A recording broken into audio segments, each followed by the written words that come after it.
அஸ்ஸலாமு அலைக்கும் வரஹ்மத்துல்லாஹி வபரகாத்துஹு. தினமும் ஓர் இறைவசனம்.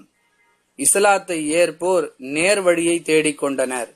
திருக்குர்ஆன் அல் ஜின் 72வது அத்தியாயம் 14வது வசனம். அன்புள்ள சகோதர சகோதரிகளே, ஒவ்வொருவரும் தனக்கு நேர்வழி வேண்டும் என்று விரும்பி அதை தேடி அலைகின்றனர். அல்லாஹ் மிக தெளிவாக இவ்வசனத்தில் இஸ்லாம் என்பதே நேர்வழி, யார் அதை ஏற்றுக்கொண்டாரோ அவரே நேர்வழி பெற்றவர் என்று உறுதிப்படுத்துகின்றான். எனவே நேர்வழி வேண்டும் என்று விரும்பக்கூடியவர் இஸ்லாத்தை தன்னுடைய வாழ்வியல் நெறியாக ஏற்றுக்கொள்ளட்டும். நாங்கள் தான் முஸ்லீமாகி விட்டோமே, எங்களுக்கு ஏன் இந்த அறிவுரை என்று கூட பலர் கேட்கலாம். அன்பானவர்களே, அரசாங்க பட்டியலில் முஸ்லீமாகுவதை விட அல்லாஹுவின் பட்டியலில் முஸ்லீமாக வேண்டும். அதுதான் நேர்வழிக்கான அடையாளம் என்பதை நாம் புரிந்து கொண்டால் இந்த கேள்வி தேவையற்றது என்பதை நாமே உணர்ந்து கொள்வோம். வாஹிரு தஅவானா அனில் ஹம்துலில்லாஹி ரப்பில் ஆலமீன்.